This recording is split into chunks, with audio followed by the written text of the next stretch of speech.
Hello students, welcome to KU FIUGP online. ഇന്നത്തെ വീഡിയോയിൽ ഞാൻ ബിസിനസ് കമ്മ്യൂണിക്കേഷൻ എന്ന് പറഞ്ഞ സബ്ജക്റ്റിൻ്റെ മോഡ്യൂൾ 3 ആയ ബിസിനസ് കമ്മ്യൂണിക്കേഷനാണ് എക്സ്പ്ലെയിൻ ചെയ്യാൻ പോകുന്നത്. നമുക്കിപ്പോൾ യൂണിറ്റ് വൈസ് ഡിസ്കഷൻ നടത്താം. Okay. Unit 9 fundamentals of business writing, unit 10 format of business, unit 11 types of business letters, inquiry letter, complaint letter, persuasive letter, unit 12 proposal, unit 13 report writing, unit 14 employment message, resume, application letter. Okay. ഈ ചാപ്റ്ററിൽ തന്നെ theory ക്വസ്റ്റ്യൻസും ചോദിക്കാം. പിന്നെ writing സെക്ഷനിലേക്ക് വരുമ്പോൾ നമ്മൾ inquiry ലെറ്ററും complaint ലെറ്ററുമാണ് ഭയങ്കര ഇമ്പോർട്ടൻ്റ് ആയിട്ട് നോക്കേണ്ടത്. ഓക്കെ. ഇത് എല്ലാ ക്വസ്റ്റ്യൻ പേപ്പറിലും ചോദിക്കാറുള്ള ചോദ്യങ്ങളാണ് ഞാനിപ്പോൾ പറയാൻ പോകുന്നത്. ഇൻക്വയറി ലെറ്ററും കംപ്ലയിൻറ്റ് ലെറ്ററും ചോദിക്കാറുണ്ട്. പിന്നെ റിപ്പോർട്ട് എഴുതാനും ചോദിക്കാറുണ്ട്, റിപ്പോർട്ട് റൈറ്റിങ്ങിൻ്റെ ഭാഗത്ത് നിന്ന്. ഓക്കെ. പിന്നെ നോട്ടീസും ചോദിക്കാറുണ്ട്. ഭയങ്കര ഇമ്പോർട്ടൻ്റ് ആണ് ഇപ്പോൾ ഞാൻ പറഞ്ഞതെല്ലാം. ഓക്കെ. അപ്പോൾ ഇന്നത്തെ ക്ലാസ് നമുക്ക് തുടങ്ങാം. Module 3 business correspondence. Written communication provides A permanent record and is essential for legal and operational clarity. Written communication, ഒരു സംഭവം അല്ലെങ്കിൽ ഒരു ഡോക്യുമെൻ്റ് നമ്മൾ എഴുതുകയാണെങ്കിൽ അത് പിന്നെ ഫ്യൂച്ചറിന് ഒരു ഫ്യൂച്ചർ റെഫറൻസ് ആയിട്ട് അല്ലെങ്കിൽ ഒരു പെർമനൻറ്റ് റെക്കോർഡായിട്ട് ആക്ട് ചെയ്യും.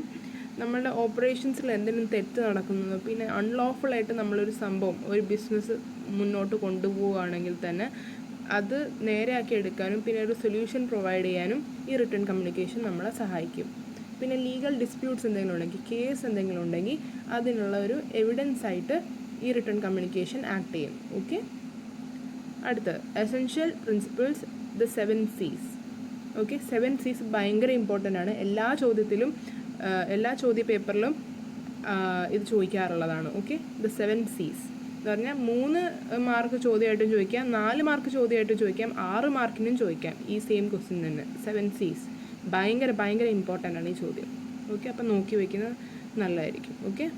To ensure effective writing one must adhere to the 7 C's: clarity, conciseness, concreteness, correctness, coherence, completeness and courtesy. 7 C's of effective communication. Clarity.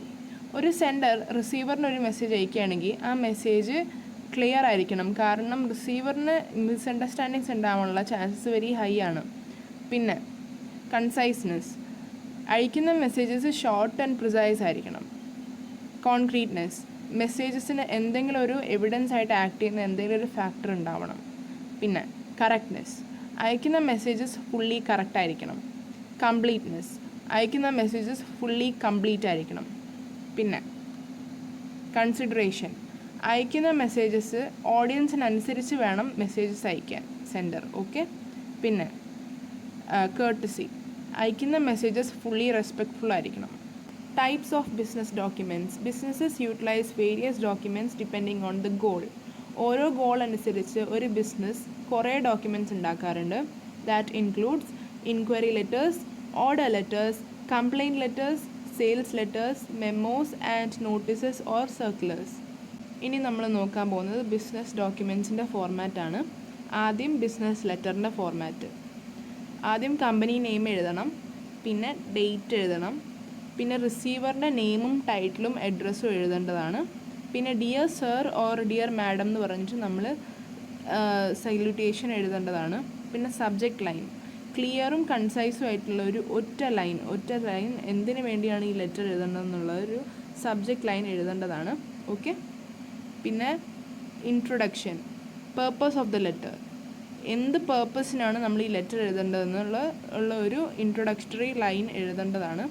Body of the letter, details and information, detailed ആയിട്ട് ഒരു 2 to 3 small പാരഗ്രാഫ്സിൽ നമ്മൾ ഈ ലെറ്ററിൻ്റെ content എഴുതേണ്ടതാണ്. പിന്നെ closing lines ആയിട്ട് അല്ലെങ്കിൽ ഒരു കൺക്ലൂഷണറി lines ആയിട്ട് ഒരു 2 to 3 ലൈൻസ് നമ്മൾ എഴുതേണ്ടതാണ്.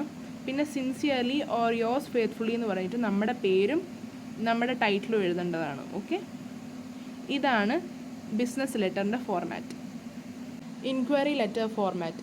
ടു റെസിപ്പിയൻ്റ് നെയിം, അഡ്രസ്, റിസീവറിൻ്റെ പേരും അഡ്രസ്സും എഴുതേണ്ടതാണ്. പിന്നെ ഒരു സബ്ജക്റ്റ് ലൈൻ എഴുതേണ്ടതാണ്. Inquiry regarding product or service, പ്രോഡക്റ്റിൻ്റെ പേരോ സർവീസിൻ്റെ പേരോ എഴുതേണ്ടതാണ് സബ്ജക്റ്റ് ലൈനിലും പിന്നെ കണ്ടൻറ്റിലും. ഓക്കെ. പിന്നെ ഡിയർ സർ ഓർ മാഡം എന്ന് പറഞ്ഞിട്ട് സല്യൂട്ടേഷൻ എഴുതേണ്ടതാണ്.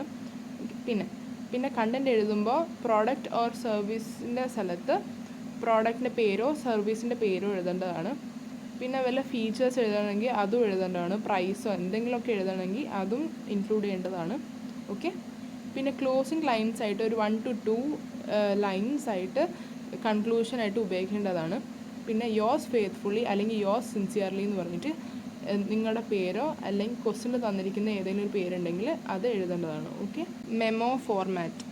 ആദ്യം മെമ്മോറാൻഡം എന്ന് പറഞ്ഞിട്ട് ഹെഡിങ് എഴുതണം. പിന്നെ ടൂവും ഫ്രമ്മും എഴുതണം. ടൂവിൻ്റെ സ്ഥലത്ത് ഡിപ്പാർട്ട്മെൻറ്റ് അല്ലെങ്കിൽ ആളുടെ പേര് എഴുതണം. പിന്നെ ഫ്രമ്മിൻ്റെ ഭാഗത്ത് നിങ്ങളുടെ പേര് അല്ലെങ്കിൽ ക്വസ്റ്റ്യനിൽ തന്നിരിക്കുന്നൊരു പേരുണ്ടാവും, ആ പേര് എഴുതണം. പിന്നെ ഡേറ്റ് എഴുതണം. പിന്നെ സബ്ജക്റ്റ് ലൈൻ എഴുതണം.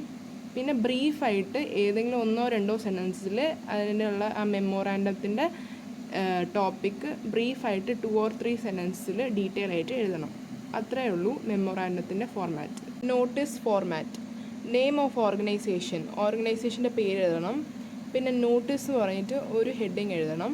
പിന്നെ ഡേറ്റ് എഴുതണം. സബ്ജക്റ്റ് ലൈൻ എഴുതണം. പിന്നെ 1 or 2 സെൻറ്റൻസസിൽ ഡീറ്റെയിൽ ആയിട്ട് അതിൻ്റെ കണ്ടൻറ് എഴുതണം. ഓക്കെ. പിന്നെ യുവർ നെയിം ഓർ സിഗ്നേച്ചർ, നിങ്ങളുടെ പേരോ സിഗ്നേച്ചറോ എഴുതണം. പിന്നെ ഡെസിഗ്നേഷൻ, നിങ്ങളുടെ ജോലി അല്ലെങ്കിൽ ഡെസിഗ്നേഷൻ എഴുതണം. ഓക്കെ. ഇതാണ് നോട്ടീസിൻ്റെ format. Report format. Title, report subject. റിപ്പോർട്ടിൻ്റെ സബ്ജക്റ്റ് ടൈറ്റിൽ എന്ന് പറഞ്ഞിട്ട് ആ ഭാഗത്ത് നമ്മൾ എഴുതണം. പിന്നെ ഡേറ്റ് എഴുതണം. പിന്നെ പ്രിപ്പയർഡ് ബൈ എന്ന് പറഞ്ഞിട്ട് നിങ്ങളുടെ പേര് എഴുതണം. പിന്നെ ഇൻട്രൊഡക്ഷൻ എന്ന് പറഞ്ഞിട്ട് 2 to 3 ലൈൻസ് നമ്മൾ ഇൻട്രൊഡക്ടറി പാരഗ്രാഫായിട്ട് എഴുതണം. പിന്നെ മെത്തഡോളജി, നിങ്ങൾ എന്തൊക്കെ എവിടെ നിന്നൊക്കെ കണ്ടുപിടിച്ചു എന്ന് മെത്തഡോളജി എന്ന് പറഞ്ഞിട്ട് നമ്മൾ ആ കോളത്തിൽ നിന്ന് നമ്മൾ എഴുതണം. പിന്നെ ഫൈൻഡിങ്സ്, നിങ്ങൾ ഈ റിപ്പോർട്ട് സബ്മിറ്റ് ചെയ്തപ്പോൾ നിങ്ങൾ എന്തൊക്കെ കണ്ടുപിടിച്ചു എന്ന് നമ്മൾ ഫൈൻഡിങ്സിൻ്റെ ഭാഗത്ത് എഴുതണം. പിന്നെ കൺക്ലൂഷൻ പാരഗ്രാഫായിട്ട് നമ്മൾ 2 to 3 ലൈൻസ് എഴുതണം. പിന്നെ റെക്കമെൻഡേഷൻസ്, എന്തൊക്കെ ചെയ്താലാണ് നമ്മൾ സെയിൽസ് വോളിയം കൂട്ടാനും പിന്നെ റിപ്പോർട്ടായിട്ട് ബന്ധപ്പെട്ട് എന്തൊക്കെ നമുക്ക് കൂട്ടാവോ അതെങ്ങനെയൊക്കെ കൂട്ടാമെന്ന് നമ്മൾ റെക്കമെൻഡേഷൻസ് കൊടുക്കേണ്ടതാണ്. ഓക്കെ. ഇതാണ് റിപ്പോർട്ടിൻ്റെ ഫോർമാറ്റ്. ഈ വീഡിയോയിൽ ഞാൻ ബിസിനസ് കമ്മ്യൂണിക്കേഷൻ എന്ന് പറഞ്ഞ സബ്ജക്റ്റിൻ്റെ മോഡ്യൂൾ 3 ആയ ബിസിനസ് കമ്മ്യൂണിക്കേഷൻ്റെ എക്സ്പ്ലനേഷനാണ് നടത്തിയത്. ഈ വീഡിയോയിൽ നിങ്ങൾക്ക് എന്തെങ്കിലും ഡൗട്ട് ഉണ്ടെങ്കിൽ കമൻറ്റ് സെക്ഷനിൽ ഇടുക, ഞാൻ റിപ്ലൈ ചെയ്തോളാം. അടുത്ത വീഡിയോയിൽ ഞാൻ മോഡ്യൂൾ 4 ആയ സ്പോക്കൺ സ്കിൽസിൻ്റെ എക്സ്പ്ലനേഷൻ ആയിട്ടായിരിക്കും വരുന്നത്. ഈ വീഡിയോ നിങ്ങൾക്ക് ഇഷ്ടപ്പെട്ടാൽ എൻ്റെ ചാനൽ സബ്സ്ക്രൈബ് ചെയ്യാൻ മറക്കല്ലേ. Thank you.